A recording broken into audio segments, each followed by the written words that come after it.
अस्सलाम वालेकुम नाज़रीन, एक नए वीलॉग के साथ आपकी खिदमत में हाजिर हैं। नाज़रीन, हम इस वक्त मौजूद हैं सुप्रीम कोर्ट ऑफ पाकिस्तान में, जहां पर अब से कुछ देर कबल एक अहम समाअत हुई है और वो समाअत दो मुख्तलिफ मुकदमात पर हुई है एक साथ। मगर आज की जो समाअत हुई है उसमें मामला ज़ेर गौर आया है उस कानून साजी का जो हुकूमत ने हाल ही में की है और जिसमें बाज़ाब्ता तौर पर अब जो नज़रसानी का कानून है उसमें तब्दीली की गई है। जो नज़रसानी है उस कानून को अब सुप्रीम कोर्ट में मुतअद्दिद दरख्वास्त गुजारों ने चैलेंज कर रखा है और इसके साथ आपको मालूम ही है कि दूसरा मुकदमा है इलेक्शन कमीशन की वो नज़रसानी दरख्वास्त जो 14 मई को इंतखाबात के अदालती फैसले के खिलाफ इलेक्शन कमीशन ने दायर कर रखी है। मगर पहले जो review of judgments and orders act 2023 है उस पर अदालत समाअत कर रही है। आज attorney general for Pakistan Mansoor Awan साहब ने अपने आर्गूमेंट्स का बाकायदा तौर पर आगाज़ कर दिया है और आज जब सुबह तकरीबन 11:30 बजे चीफ जस्टिस की सरबराही में 3 रुकनी बेंच कमरा अदालत नंबर 1 में आया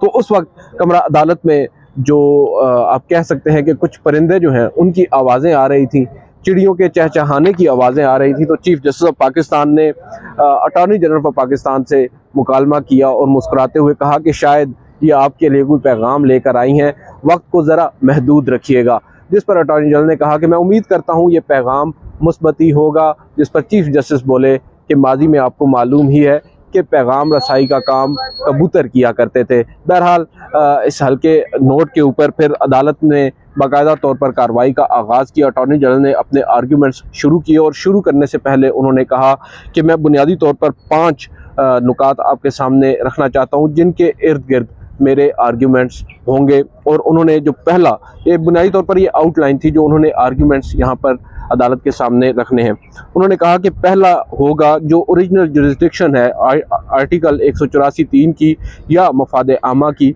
उसकी एवोल्यूशन, उसका इर्तिका, उसकी बुनियाद क्या है, वो कब शुरू हुई और उसका एक प्रोसेस है वो आपको बताऊंगा। उसके बाद जो रिव्यू की जुरिस्डिक्शन है यानी नज़रसानी का जो दायरा कार है वो इवाल्व कब किया और कहाँ से वो शुरू हुआ और अब कहाँ पर पहुँचा है, उसके बारे में अदालत को आगाह करूँगा। जो लेजिस्लेटिव कॉम्पिटेंस है, जो मुकर्रना की सलाहियत है, कानून साजी करने का जो इख्तियार है उसके बारे में मैं बताऊंगा। और इंडियन जुरिस्डिक्शन का भी उन्होंने हवाला दिया कि supreme court, Indian supreme court क्या कहती है 184(3) और रिव्यू की जुरिस्डिक्शन के ऊपर। और फिर आखिर में उन्होंने कहा कि जो मौजूदा दरख्वास्तें हैं इस कानून के ख़िलाफ़ उनके काबिल समाअत होने पर भी दलाइल दूंगा। गो कि वो इतने तफसीली दलाइल नहीं होंगे मगर कुछ वक्त मैं मेंटेनेबिलिटी के ऊपर भी बात करना चाहूँगा।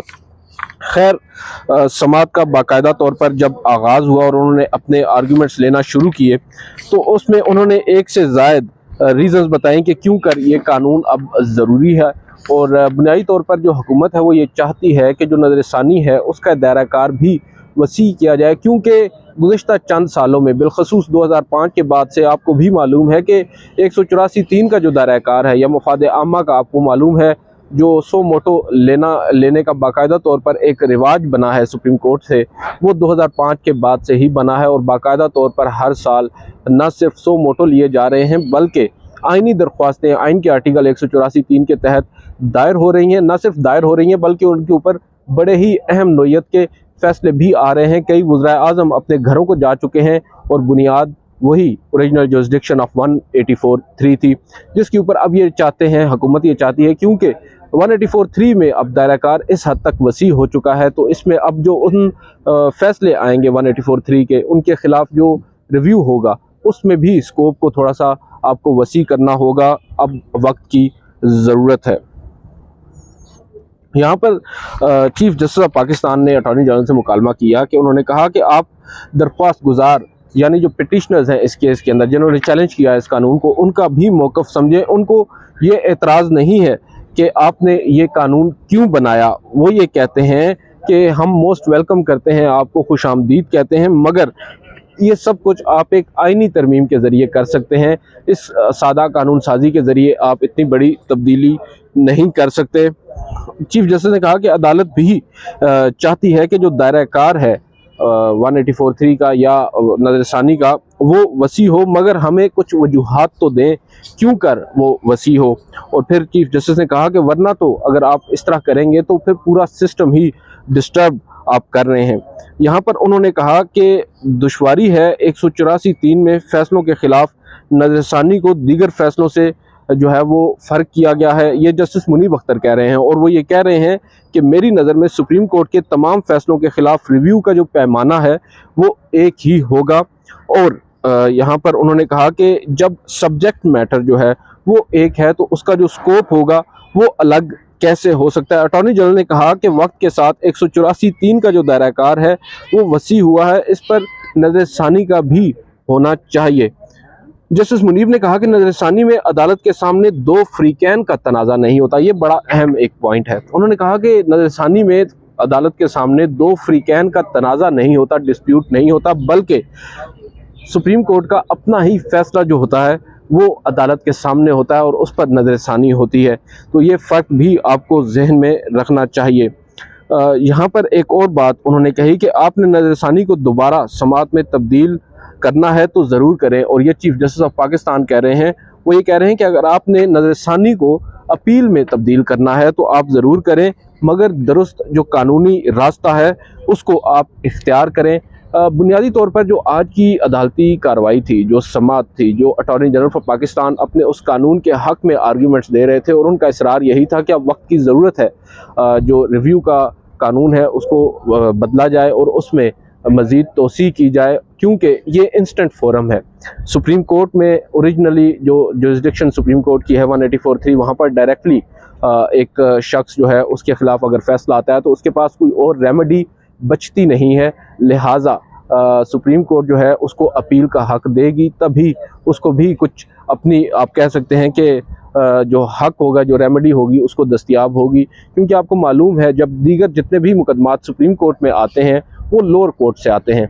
184(3) का मामला लोअर कोर्ट से नहीं आता, वो सिर्फ़ और सिर्फ सुप्रीम कोर्ट में ही इनिशिएट होता है और यहाँ पर ही डिसाइड हो जाता है और उसके अगेंस्ट भी अपील नहीं होती, सिर्फ रिव्यू होता है, जिसमें सिर्फ अदालत अपने फैसले में अगर कोई गलती हो तो उसको देखती है। जबकि दीगर जो मामले हाई कोर्ट से या लोअर कोर्ट से हाई कोर्ट जाते हैं और हाई कोर्ट से जब सुप्रीम कोर्ट आते हैं तो उनको मुख्तलिफ रेमेडीज़ अवेलेबल होती हैं। लोअर कोर्ट वाले को हाई कोर्ट जाने की और हाई कोर्ट में फिर इंट्रा कोर्ट अपील और उसके बाद हाई कोर्ट की इंट्रा कोर्ट अपील खारिज होने के बाद सुप्रीम कोर्ट में मामला आता है। तो हुकूमत का बुनियादी तौर पर यह मौक़िफ़ है, मगर चीफ जस्टिस ये कहते हैं कि आपको आइनी तरमीम करना होगी, अदरवाइज़ ये अभी तक जो है वो वैलिड नहीं लग रहा। देखते हैं इस पर जो सुप्रीम कोर्ट है वो आगे आइंदा आने वाले दिनों में क्या करती है। अब मामले को अदालत ने कल तक मुलतवी किया है। एक और जो अहम डेवलपमेंट हुई है आज सुप्रीम कोर्ट में वो पनामा से मुतालिक हुई है। पनामा का हंगामा एक मरतबा फिर सुप्रीम कोर्ट के ईवान में गूंज रहा है और आपको याद होगा 9 जून को जस्टिस सरदार तारिक मसूद और जस्टिस अमीनुद्दीन खान पर मुश्तमिल 2 रुकनी बेंच ने जमात इस्लामी की उस दरख्वास्त पर समाअत की थी जिसमें उन्होंने 436 उन अफराद के ख़िलाफ़ कार्रवाई का या उनके ख़िलाफ़ तहकीकात का मुतालबा कर रखा है जिनके नाम पनामा लीक्स पेपर्स में आए हैं। अब अदालत ने उस रोज़ जो समाअत की उसका हम आपको अहवाल उसी रोज़ बता चुके थे, मगर आज एक तहरीरी हुक्मनामा आया है और उस तहरीरी हुक्मनामे के अंदर पहले तो अदालत ने ये बताया कि एक दरख्वास्त गुजार, क्योंकि एक जमात इस्लामी है दरख्वास्त गुजार और दूसरे दरख्वास्त गुजार एक private petitioner Tariq Asad advocate थे, उनका इंतकाल हो चुका है, लिहाजा उनकी दरख्वास्त अब इनफ्रुक्चुअस या आप कह सकते हैं गैर मौसर हो चुकी है। जहाँ तक बात है जमात इस्लामी की दरख्वास्त की, जमात इस्लामी की दरख्वास्त काबिल समाअत होने के ऊपर बात की जा सकती थी, मगर अब क्योंकि अदालत पहले ही सुप्रीम कोर्ट इस दरख्वास्त को काबिल समाअत करार दे चुकी है तो उसके ऊपर बात करना अब बेसूद होगा। मगर अदालत ने अब जमात इस्लामी के सामने 9 अहम सवालात रखे हैं, उनमें से चंद आपके गोश गुजार करते हैं। अदालत ये कह रही है कि जमात इस्लामी ने दरख्वास्त अलग क्यों की। बुनियादी तौर पर ये वो सवाल है जो उस वक्त आपको याद होगा 2016 में जब मामला सुप्रीम कोर्ट में आया था तो जो नवाज़ शरीफ या उनकी फैमिली से मुताल्लिक केस था उसको अलग कर दिया गया था और 436 अफराद का केस बिल्कुल अलग कर दिया गया था। अब अदालत कह रही है कि उस वक्त सिर्फ एक ख़ानदान पर क्यों फोकस किया गया था और उसको उस वक्त जमात इस्लामी की ही दरख्वास्त पर अलग क्यों किया गया। और फिर वो ये कह रहे हैं कि क्या इनकम टैक्स मामलात FBR को नहीं देखने चाहिए, क्या उनके मातहत ये मामला नहीं आता, और क्या मनी लॉन्ड्रिंग से मुतालिक मालूमात पहले FBR को नहीं देखनी चाहिए, क्या जमात इस्लामी ने इस केस में या 436 अफराद के ख़िलाफ़ जो तहकीकात की बात कर रही है, क्या मुतल्लिका इदारों FBI वगैरह से रुजू किया है?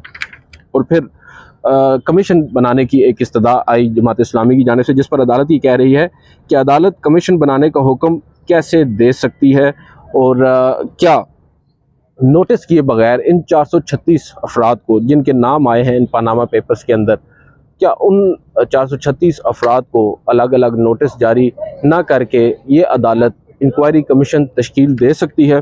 अदालत ने अब इन 9 अहम सवालात को रखा है जमात इस्लामी के सामने, और जमात इस्लामी के वकील ने उस रोज़ कमरा अदालत में अदालत से मोहलत मांगी थी इन सवालात के जवाबात के लिए, जिस पर अदालत ने उनकी इस्तदा को मंजूर करते हुए अब बाकायदा तौर पर तहरीरी तौर पर यह कह दिया है कि हम इस मुकदमे की समाअत 1 माह के लिए मुलतवी करते हैं।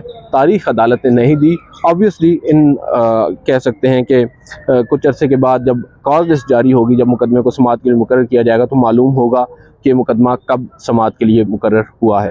आज की इस वीडियो से इतना ही। आपसे अगली वीडियो मुलाकात करेंगे। इजाज़त दीजिए। अल्लाह हाफ़िज़।